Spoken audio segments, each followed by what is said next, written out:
and welcome to Joe Gangi's Midwest Martial Arts. This is Shihan Gangi. Okay, today I'd like to start off the show on it with a little talk in regards to some of the problems we're having not only in the cities but also in the suburbs. This is what's called gang relations, or gangs being out in the schools, in the streets, and everywhere around you. Quite a few years ago, I tried to bring this up in front of different communities in regards to gangs moving out to the suburbs, and it seemed like a lot of people just wanted to close their eyes and their ears to this type of subject on it. Now, as you can basically see around, it's getting slightly out of control. Gangs are basically infiltrating everywhere. Well, one of the problems is kids sometimes have, or most of the times, have nothing to do. We can solve a little bit of the problem, if not most of the problem, in regards to giving the kids some activities and some other choices. This is one of the things that helped me out. An example, the activity that helped me out was martial arts, and still is martial arts on it. I grew up in the city, a big neighborhood in regards to gang type activities. Where I grew up, there's basically about 4 to 5 gangs on it. Martial arts showed me a way out, gave me an out, and which is very, very important on it. Whether it's martial arts, whether it's basketball, football, fencing, even chess, or anything of that type.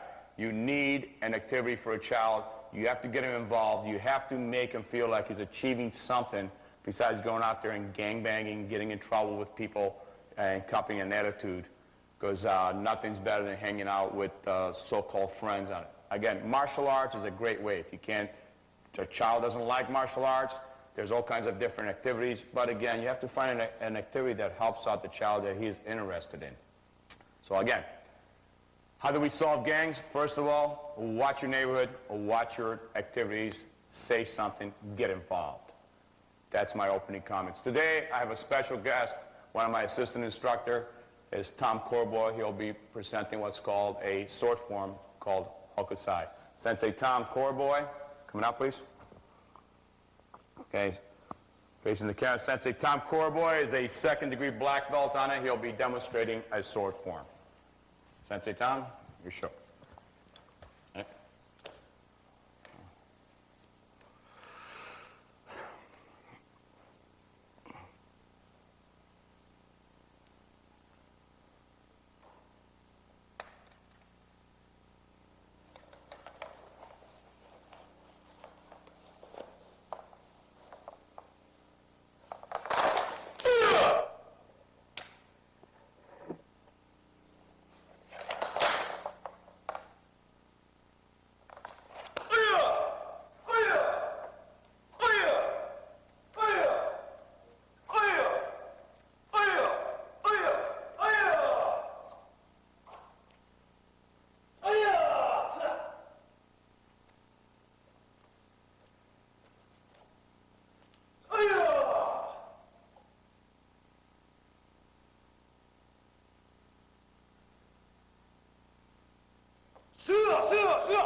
Shihan Joe Gangi with Sensei Tom Corboy.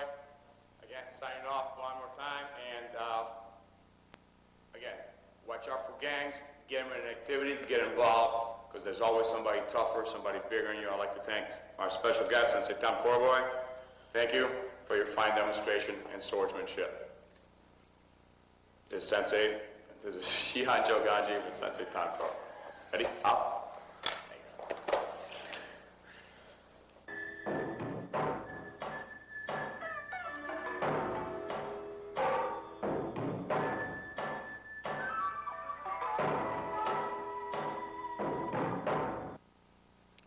and welcome back. This is Shihan Joe Gangi. This segment of the show, of course, as you know, is called Self-Defense in the 90s. On my right, I have Sensei Bunny Ross. On the left, I have my wife, Lianne Gangi, on it. Today, we're going to show some ground defense with Lianne. Again, most attacks with women allow them might end up on the ground. Hopefully, they won't, but if they do, we're going to show you some things you can do when you're on the ground if the attacker's on top. And then Sensei Bunny will come back with knife defense, and we're going to show you some defense against somebody trying to slash you with a knife. Okay, ready? Bow, ladies. Okay, Sensei Bunny, you step off on. Okay. Now, what might happen in a situation here is, let's say the attacker does take you down to the ground. You both go down to the ground. You're in the ground position on it. He ends up getting totally on top. Now, what you want to do, if he is bracing you from the top position over here, he's going to try and strike you to shock you. So now what you want to work on is covering your face. So if anything comes in, you're basically parrying. Now, you want your knees up against his butt so he can't stay. Now, you might try to right up and get on top. Now, from this type of position, you could go clawing the eyes, coming to the eyes, grabbing the eyes, okay, ripping down as the other hand comes across, ripping across. You have your elbows to work with, coming across with your elbow going straight up and across. Okay, so these are basic strikes from the bottom. So from here, she can claw my eyes.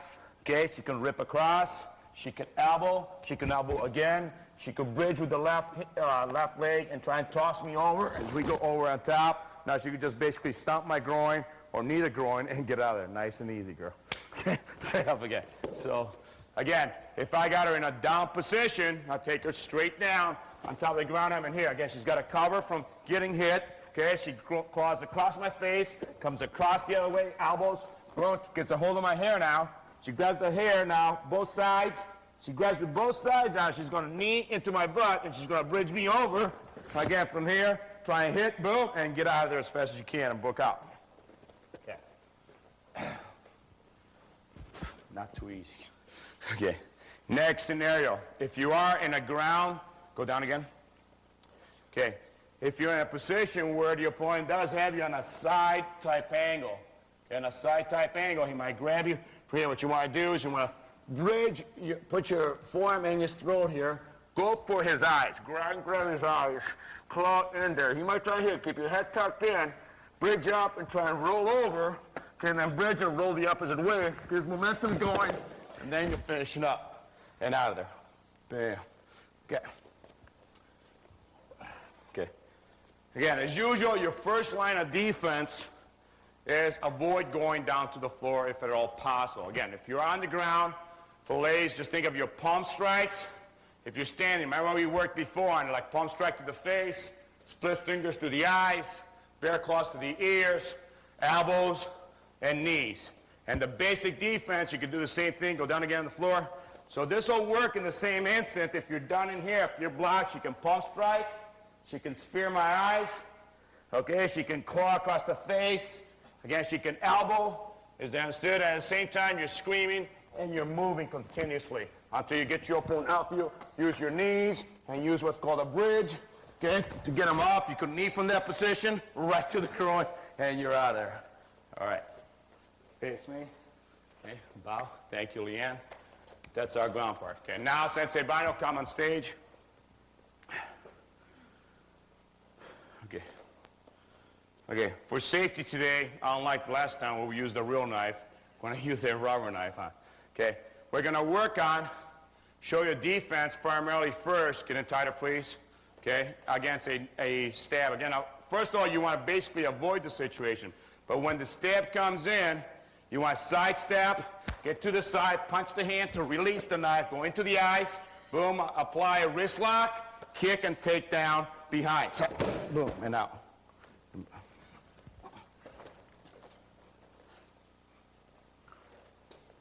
Down a little bit faster, getting tired. You're coming in, hit, release, eyes, get, take down, tap. Okay. Next situation, what's called an outside slash. What you want to do against his outside slash rather than move back like in pinyon shoulder, like a lot of people do. Just drop back and block. You don't want to drop back because you're going to get your fingers cut. That's one thing a lot of systems tell you to drop back. Don't drop back. Getting his face. So she's going to step in, double block, boom, trapping the hand, hitting the bicep. Okay, she's gonna strike the neck, hit the groin, come through the arm. Now from this position here, she's gonna step in and break the arm, the elbow on the shoulder, okay? Okay. So again, 1, 2, 3, bypass, and break it. Boom. Okay, other option you have, this is considering that the person doesn't outweigh you by 30 to 50 pounds. If the person comes in outside, come in again, jam it, boom, she hits the neck, okay, hits the groin, she comes back up, eagle claw to the neck area, and from here she knees and goes to a takedown, okay, coming through, boom, and finishes. Bam. Okay, do that one again, nice and smooth. Okay, block, 1, groin, 2, eagle claw, and takedown, boom, and down. Okay, we have to reset these up a little bit. Okay, good. Okay, next type situation is what we call a reverse slash. Reverse slash is going to try and establish ground by going behind and jamming and getting the neck here. You notice I can't talk anymore. What you want to do is basically check the arm and cut off the air. It's a ridge hand to the neck. Now she's going to show you another way where she could come in, block the arm, hit the arm before she goes to a choke. She's going to come in here, bam, pop the elbow, come around, she's got a trap, she can also kick the back of the knee. Okay? Again, coming in, bam, trap, boom. Now, the other option she has here, she could turn this hand, grab across, as she steps back, she rips across, ripping the face and the eyes. Okay? Do that one again. So again, coming out, bam, jam, go, trap, rip, boom. Okay, so you have a neck torque and a neck break at the same time. Okay. Last situation is the opponent's coming on overhead. What she's going to do is she's going to block it and guide the knife back into the groin. Down slow, go on the outside, guide it back, knee, grabs the hair with the other hand, and ridge hands with knife hands. Either one will work. Either one will work. So again, do that one slow. She's going to the side, guys. Okay, grab, boom, ridge back, okay? Grab the hair and rip back. Okay, so again, coming out, then guide, grab, and out. All right. Oh, thank you, Sensei Bonnie. So knife defense portion. Take that off. Next, we're going to go into multiple attackers. Can I have my gentlemen who are going to attack today? We have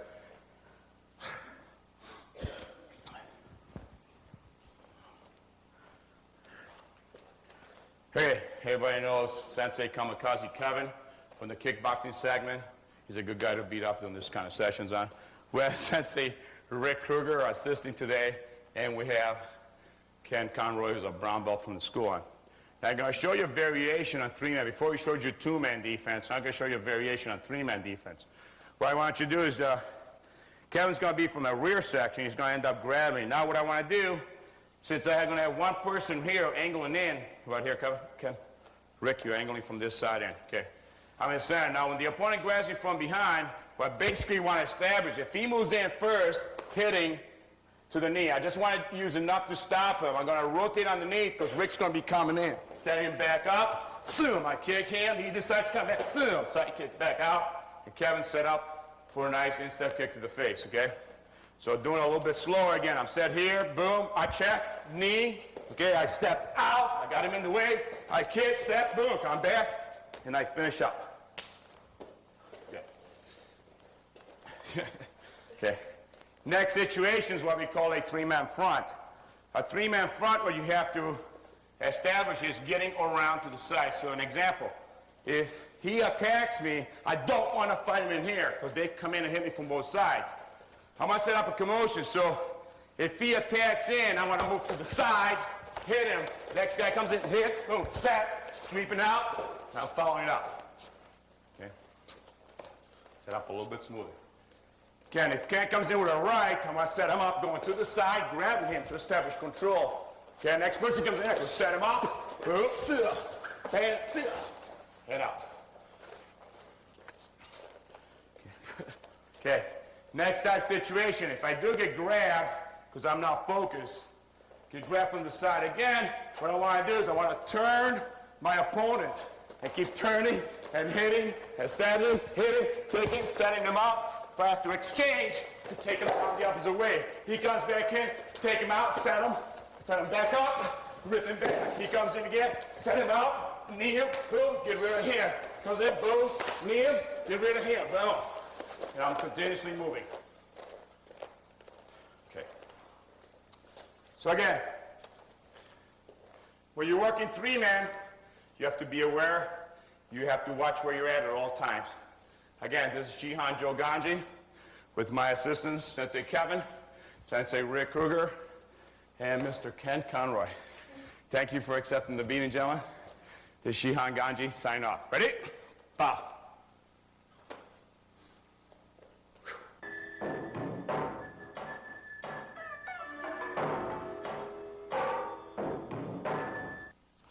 Hello and welcome. This is Shihan Joe Gangi, and today's segment of Youth Focus, we have on my right Anthony Loiacono. He'll be demonstrating a comma or a sickle form. And on my left, we have Warren Carberg. He's going to do one of his new musical form for competition. Again, when you're working with weapons in the cutiforms, make sure that your surroundings are safe. Make sure there's nobody around that you could accidentally harm or injure, or just in case the weapon does fly out of your hand. Okay, we're going to start off with Anthony Loiacono executing the comma form. Anthony?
And that was Anthony Loiacono executing one of the intermediate comma forms. Thank you, Anthony. Well, okay.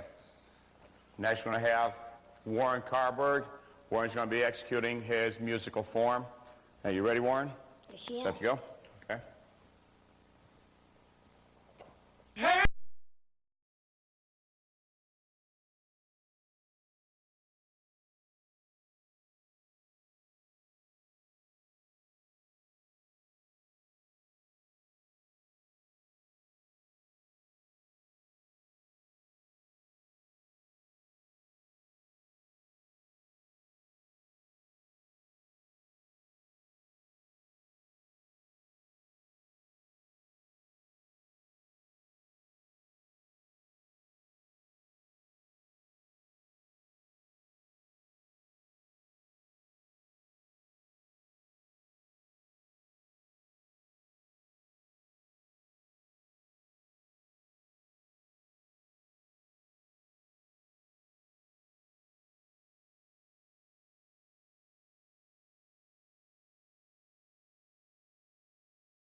Know how you do that you do so well. This is gonna help, makes me wanna shoot.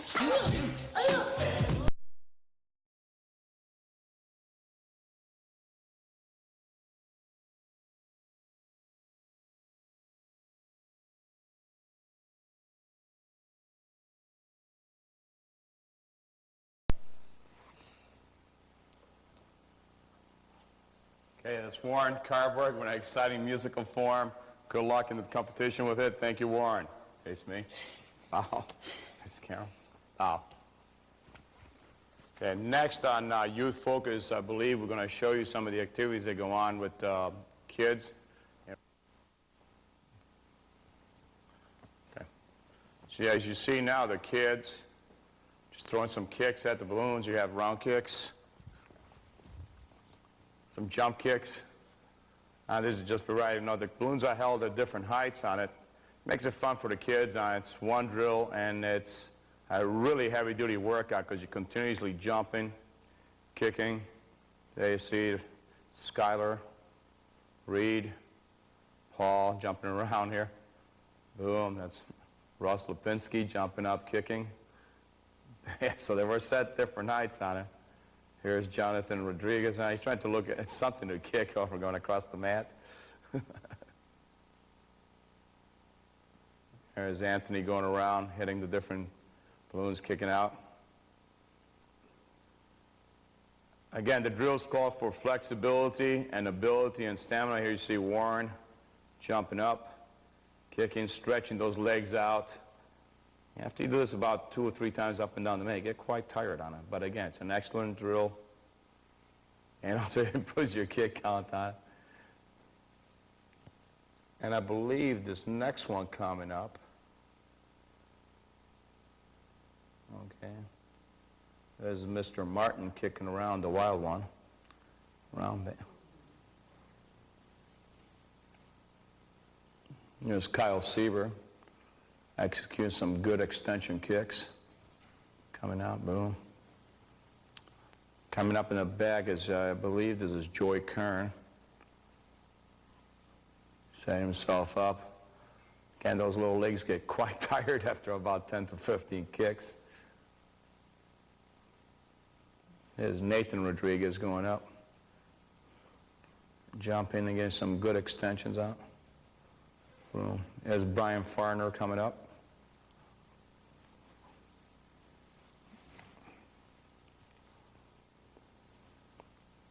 The idea is you have basically you have about 30 balloons set up, and what's happening is you start at one end and you take your options of kicking any balloon up and down, trying to hit all the balloons up and down as a workout. You can also do this with jump kicks, do it with, besides jump kick, you also do it with jumping hand strikes. You could set the balloons at any level, but you may have to make sure that it's challenging so it's not relatively easy just to stick your leg up and hit it. You have to want to work for it. A lot of the adults think this is a fun drills and so forth. We welcome any adult who wants to try this to do it about 2 or 3 times. I'll give you 2 times running up and down the mat, kicking those balloons, and then see how you... That's Mr. Karasinski. Bert. There's brother Philip coming across the mat.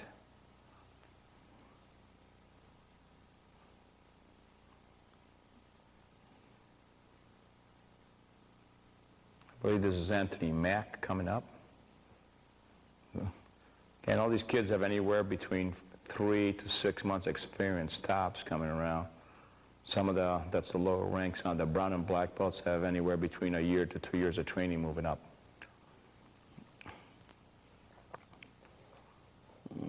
Benjamin.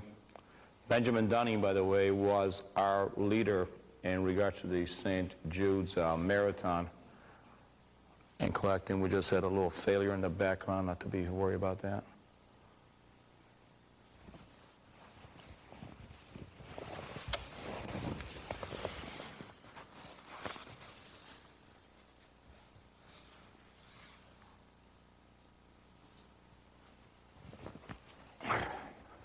Anthony Loiacono, now we have board breaking. Warren Carberg, the one before that was Anthony Loiacono. Kyle Sieber. Brian Farner. Set himself up. 2. Guys, there's a test of will and strike, huh? Dwani Shaw coming across. Ross Lipinski. Alex Martin. Justin Martin. Joy Kern. Eric DiSilvestro, you don't... Nathan. Skylar. Jonathan. Bert. Philip. Anthony. Alex. Benjamin. Paul?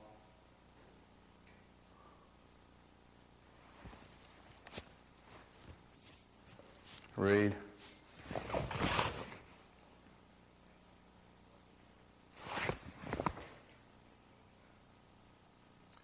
Again, thank you. This is Shihan Joe Gangi for Youth Focus. Again, be aware, we prepare, and stay tuned for our next segment. Thank you.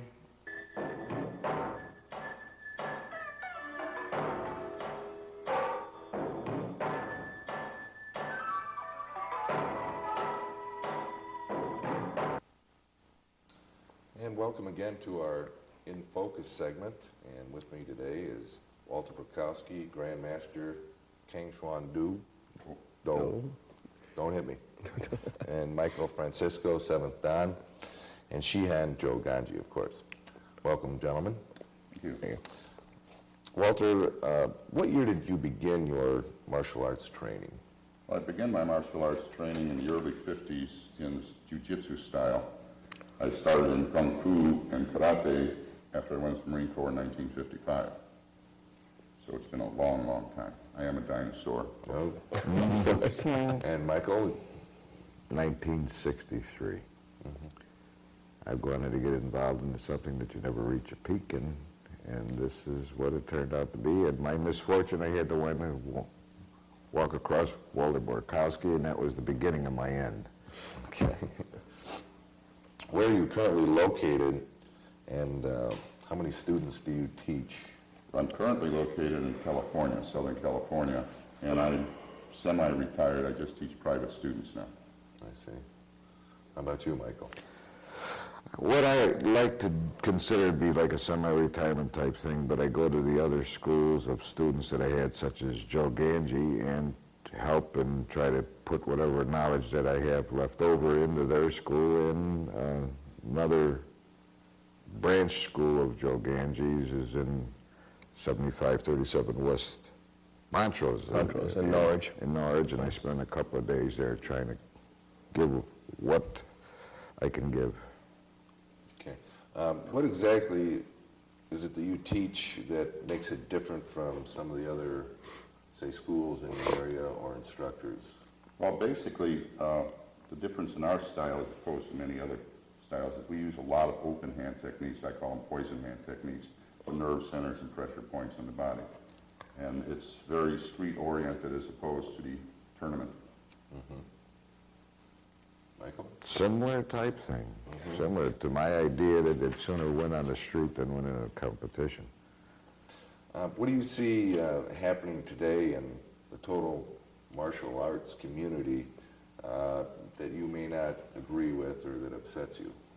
Well, I wouldn't say it upsets me, but most of the martial arts magazines they're putting out now are more or less movie magazines. And I think probably at least 8 times a year there's a picture of Bruce Lee on the cover. And just kind of rehashing the same thing over and over again. You're losing much of the martial arts content to the magazine and it's becoming a, as I said, a movie magazine. That's probably the main gripe I have. Mine is commercialism. It's getting to a point now where you fill a room full of monkeys with a room full of typewriters. Eventually one's going to type out Shakespeare. They're not individualizing and trying to turn out good students. They're trying to make money and good students second.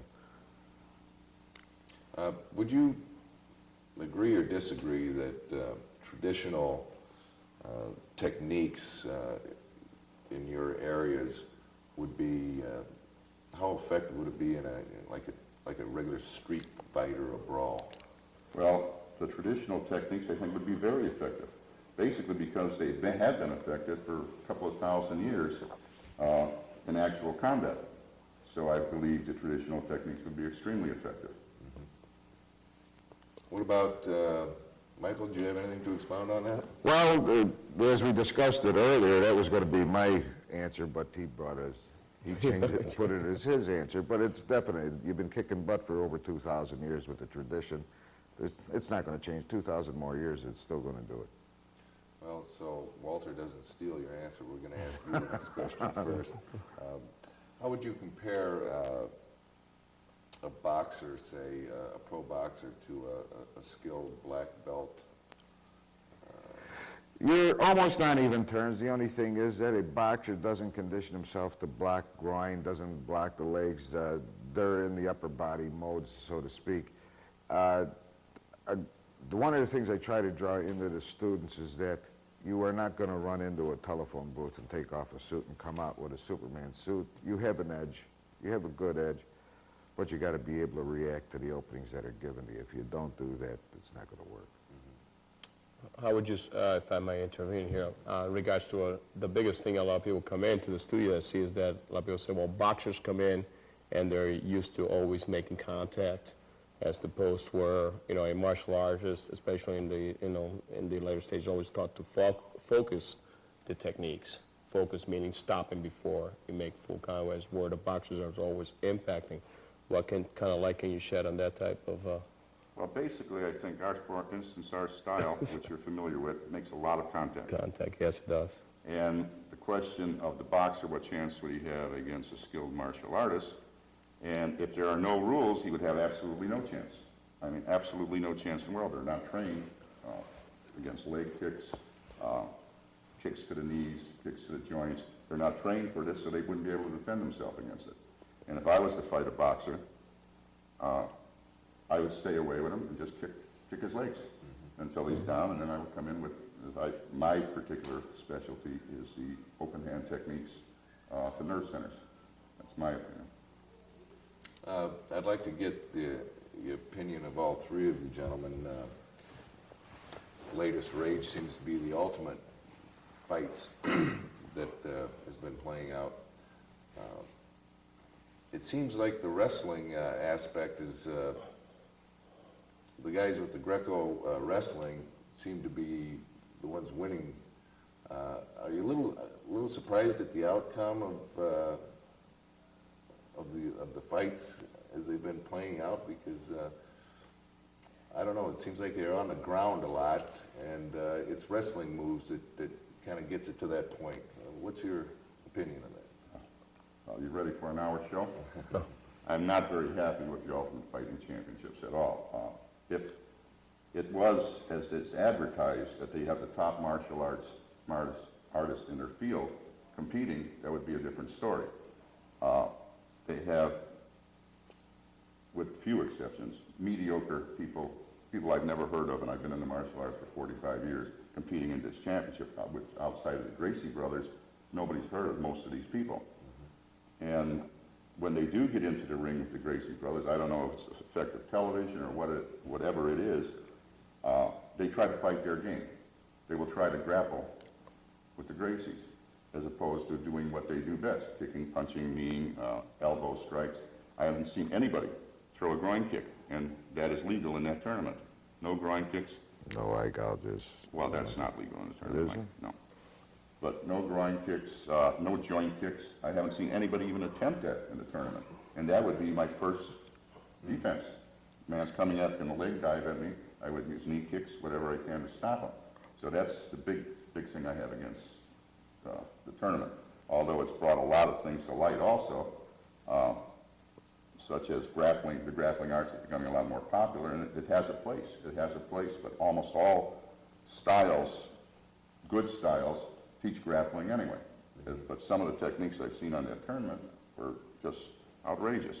Yeah, you know, now that you mention it, I was wondering, you know, when these guys are going for that wrestling dive, you know, I thought, geez, wouldn't this be a good time for a knee to the head or a Knee to the head, an elbow to the back of the head. Well, a lot of them don't trust their standing techniques. I mean, they don't get out there, they don't do enough repetition on their standing techniques. They're punching, close quarter punching, kneeing, elbowing, because that's all out. I haven't seen yet a knife into the throat or ridge into the throat.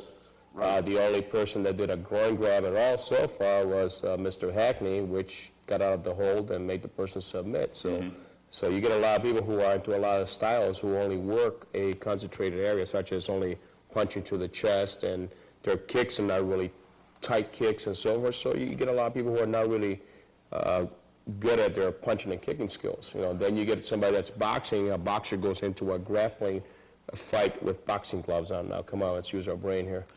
One of Doesn't make sense at all. One of the basic points is to get the opponent to fight your battle. And in all those fights that I Which is saw, what Gracie does. he's the only one that does. He's the only one that sticks with the art or the tradition, and he gets every one of them to fight their battle. So consequently, doing that, you're falling right into Gracie's hands. The one match I've seen, I don't remember the competitor, I wouldn't use it anyway if I did, but he started the match and he was supposed to have many, many years of experience with a front kick to the chest. Yes. Again, Gracie is going to try to take him to the ground.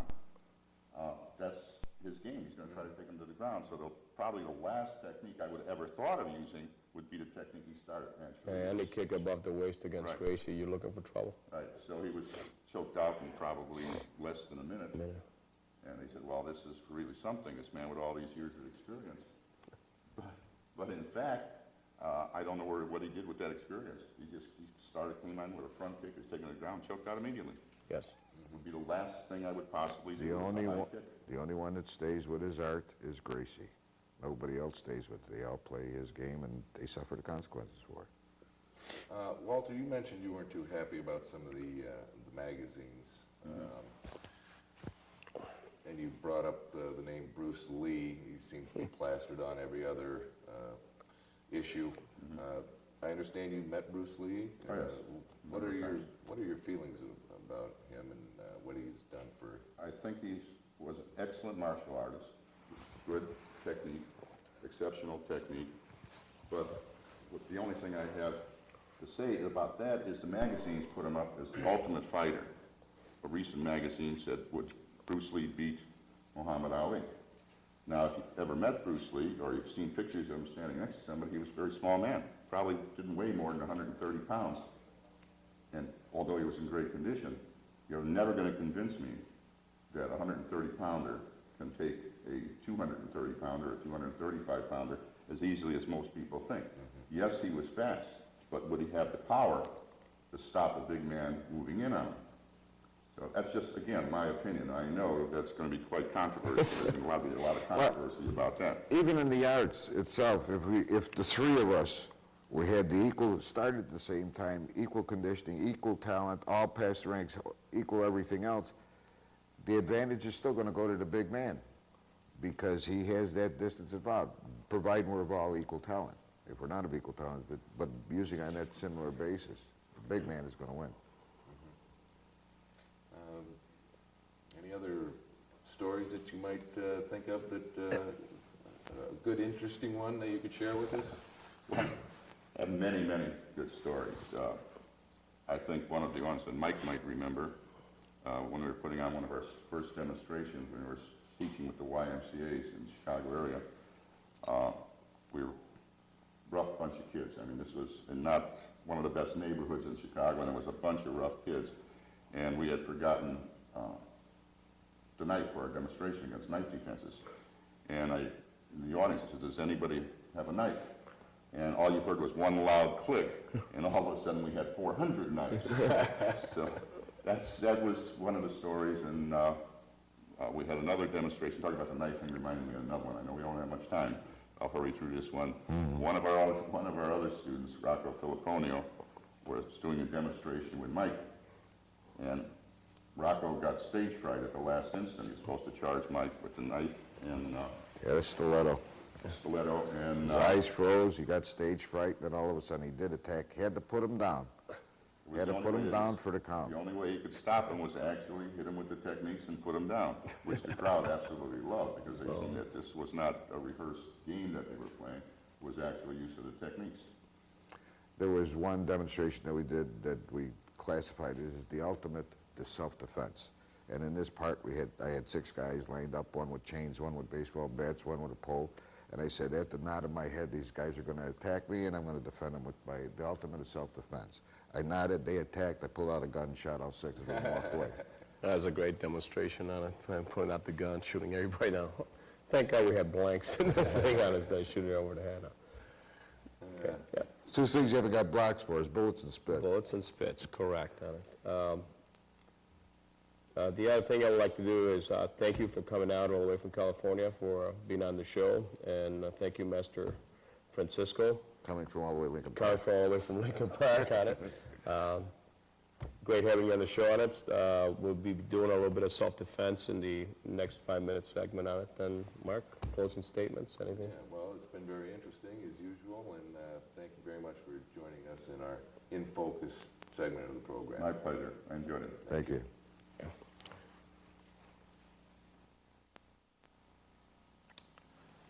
Welcome back to the In Focus part of our show. Today we have Grandmaster Walter Borkowski on my right. On my left we have Master Mike Francisco. Today Grandmaster Borkowski will be showing us some of his poison hand techniques as he had talked about earlier in our program. His opponent, as usual, is Master Mike Francisco. Take it away, gentlemen. All right, the first thing I'm going to show is some of the poison techniques to certain pressure points in the body and vulnerable points of the body. Mr. Francisco, would you put your arm out there, please, or throw up, whatever you'd like to do. All right, the block would be here. The first technique, one of the first poison hand techniques I teach is an eye gouge, ripping the eyes, tearing outward, circling, hitting the groin. The palm hits the pelvic bone, fingers wrap around, rip out, and then you can drive the two fingers into the throat. We're doing this very slow. I've been told that we have to slow everything down so we can, so you can see the techniques. But we'll do one. Well, I'll do the combination. So this all can happen in less than a second, second and a half. But these, you're not just hitting at general areas, you're hitting at pressure points. Another thing I would like to show is some of the nerve centers on the body, and then we'll get back to some more poison hand. Pressure points, pain points in the body. Just placing your finger here. This is very good for women's self-defense. Placing your finger right here. Somebody's bothering in a movie theater, some masher, not really a serious threat, not a rape, but just bothering her. You can place the finger right underneath the nose, first knuckle, and bring the finger up at a straight angle from here, causing pain. From here, you can turn the hand over. If it gets more serious, you can turn the hand over and chop the Adam's apple. From here, if you want to continue even further, you can put the fingers in the eyes and squeeze, or push them under the cheeks, causing the mouth to open, putting pressure there, causing the mouth to open, and then delivering an upward strike, breaking the jaw. Now that we showed the friendly techniques, where it's not a serious attack, we'll get into some of the other techniques. Again, I'll just use Michael here as dummy, as opponent. What we'll do, I'll show you some of the other striking points. You can use the heel of the hand into the rib cage on both sides from here. Again, you can use what we call the eagle claw to the throat, ripping outward. We have another technique that is called the carotid artery pinch, grabbing in here and ripping outward. One side stops the flood of blow to the flow of blood to the brain. If we get the other side, squeeze them both simultaneously, it traps the blood in the brain. It's a lethal technique. The person will die in a very short period of time. Now, all the attacks do not have to be from the front. Let's move around here. Attacks to the kidneys. Say your friend, your wife, your boyfriend, whatever, is in trouble fighting someone else. The technique's very simple technique is a palm strike to the kidney on either side. Reaching between the legs this way, ripping upward on the groin. Coming back this way, taking the eyes, ripping outward on the eyes. Clapping the palms across the ears. This causes a semi-vacuum in the ear canals, which puncture the canals. From here, also another thing you can do is use the different choke holds. Here, pulling back, choking your opponent out. Those are some of the ones from the back. Excuse me again, let's come in here. There are so many poison hand techniques that can be used. I'm giving you just a general idea of some of the things that can happen. Okay, what I said about the carotid artery pinch in here, from this same technique, if you happen to miss, you're gripping the carotid artery, if you happen to miss, you can just take in here and push here on the throat, or take your finger, instead of getting the artery, take your finger and put pressure in the clavicle area. You'll turn this way, Michael. You push down into the clavicle area. Relax. You push down into the clavicle area, or in here, the clavicle spot in here where you take the fingers and push in. These are all pain-causing points. Now, if you apply them as hard as they should be applied, opponent here would not be, I'm sorry, Mike, would not be able to take the pain for very long. Another techniques on the face that we're talking about, the nerve centers again, taking the knuckle, the first knuckle of the hand, pushing it under the cheekbone in here, will cause enough pain to disable most people. Between the nose, another technique right in here. Same thing. First knuckle, bridge of the nose, causing pain. Under the lips in here, causing pain. You can grab the lip and rip down on the lip, causing more pain. And that's about what we have to show you in this segment. Do you have anything, Michael, that you would like to throw in? No. Okay. Again, this is Shihan Joe Gangi for In Focus for the Joe Gangi's Midwest Martial Arts. I'd like to thank Grandmaster Borkowski for the pressure point demonstration and Master Mike Francisco for being the opponent in the receiving end, which is normally not a fun thing to do, but you learn a lot, and especially when you get to feel exactly what it feels like to get hit, strike, and or pinch. Again, this is Shihan Joe Gangi signing off. Be aware, be prepared.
Hello and welcome back again to Shihan Joe Gangi's Midwest Martial Arts.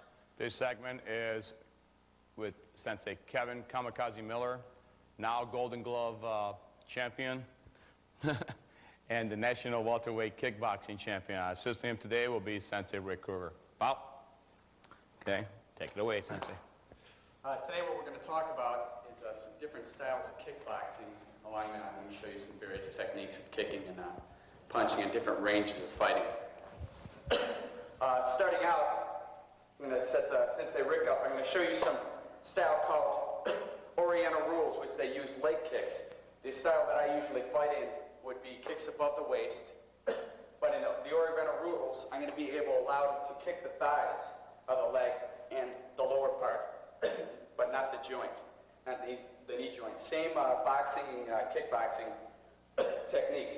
What I want to do, in this sense, is the style that they're fighting in, they tend to lean their body more. Instead of keeping your kicks upright and my body upright, what I'm going to do is I roll my head back, and this punch I'd be kicking to the inside of the thigh. It's very painful up into the joint. Now another sense is the same thing, is I could be doing the same thing to the back of the thigh. Very, very painful when you hit that nerve right on the side of the thigh. I'm rolling my shin in.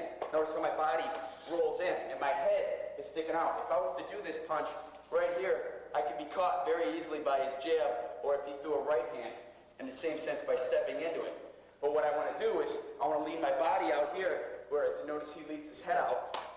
Okay, I'm still making connection with his leg in here, and I'm getting my full body rotated through it. Okay, going into Muay Thai rules, I can work in, I can do the same things here, working up using knees, bam, and elbowing.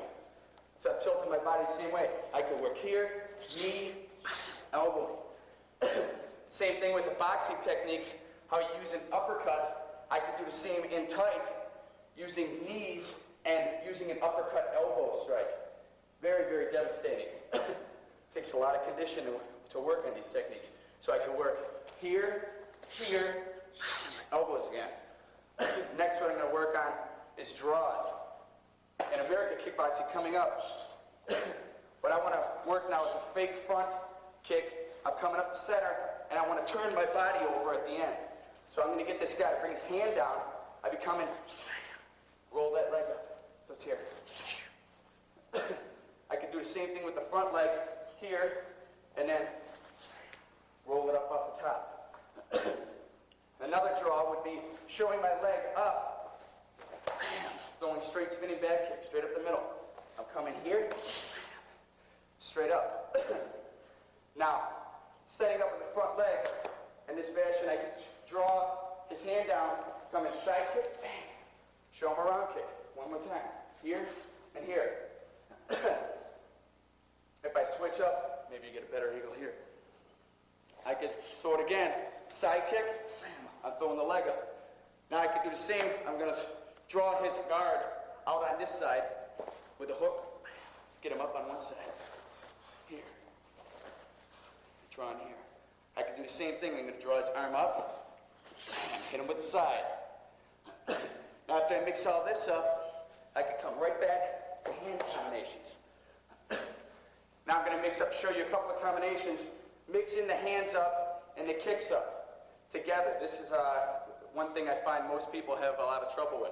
What I want to do is be able to find good combinations that are going to open up for kicks. Say if I came in, I'd do a jab, I'm angling, bam, bam, all right? Same thing, now I go back into Muay Thai, same thing, here, here, rolling into that thigh. Or here, here, roll into the inside of that leg. Come in here, throwing that right hand. Now setting up, I'm going to work front kick here, cutting an angle. I'm going to throw that spinning back fist again. All right, come in. I'm cutting an angle off to the side. I could throw a spinning back kick. I could throw a spinning hook. I could throw a spinning back fist. Now if I'm tricky enough, I could set this guy up so he won't know what I'm throwing. I got one coming up the middle, I got one coming across, and I got my leg coming across with a hook, which is going to screw up his rhythm. Now, distancing between people. One thing I find more trouble with, I've seen lots of guys that have devastating kicking power and devastating punching power. The problem is they don't know how to hit people with it. That's when you got to learn how to cover the gap in between. Now, if I'm outside this range, I'm outside of Rick's leg range, he's outside of mine. I have to learn how to cover the distance in between me and him. Now, either he does that by stepping in, now we're in distance, or I have to do it. I may want him to set up the distance, cover the distance. And I cut an angle on him. Or I come again. I cut another angle on him. Or I could just, as he comes in, stop hit, right off the middle with a center lining him.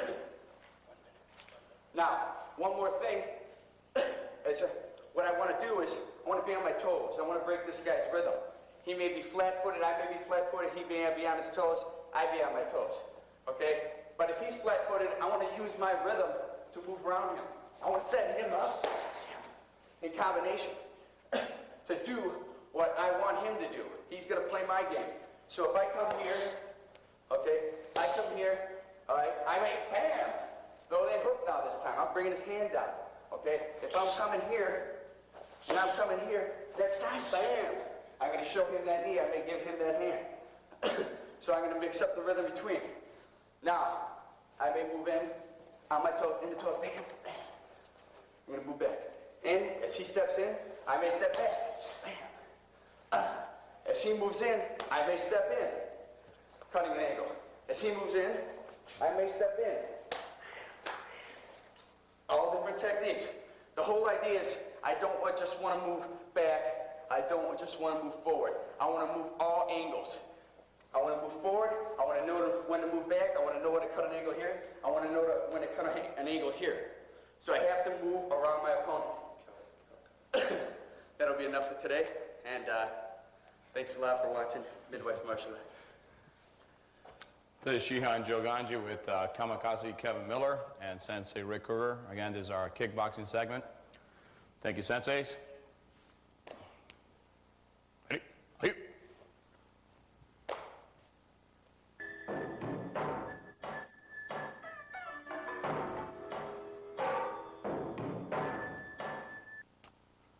Hello, welcome back to Shihan Joe Gangi's Midwest Martial Arts. Today on Wild American Samurai Tale, we have another tale for you. The story has to deal with a certain student who kept going from school to school, seeking the best masters available or the best instructors available on.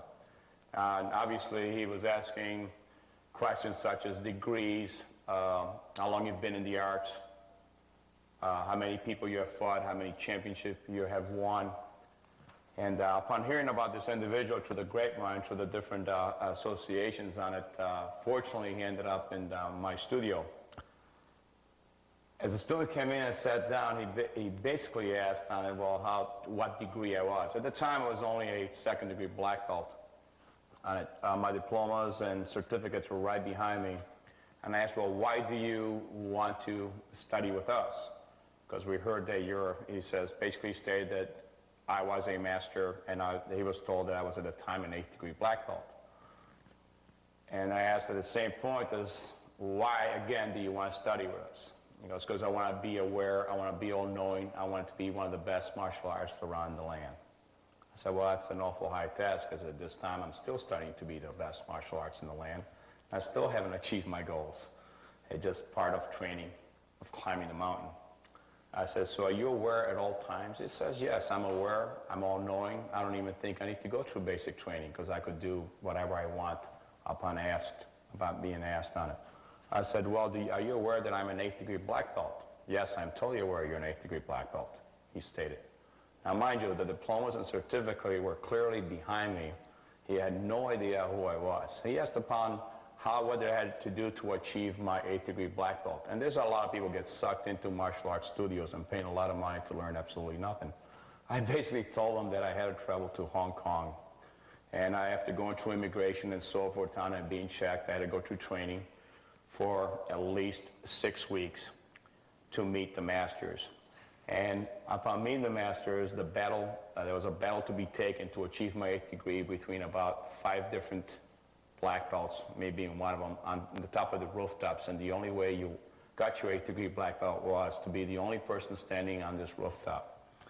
So I egged him on. I said I took on the first person with the eagle style, and I threw him off. He says, oh, that's what I want to study. And I said I fought the next guy with Wing Chun trapping. I kicked him in the head, and I tore his ribs out. And he says, that's I also want to study. And it went on, and all the way until I dropped the last person off the rooftop on it like this. And he says, well, obviously you're one of the deadliest masters that I have talked to on it, and would like to study with you. Upon that, I said, son, are you serious that you want to study with this? Don't you question any of this ability that I just told you to have? He goes, no. He goes, if you told me that this is what you did, I believe it. And the old saying goes, believe in nothing of what you hear, half of what you see, because don't forget, about 1 million Chinese can't all be Wong. That's our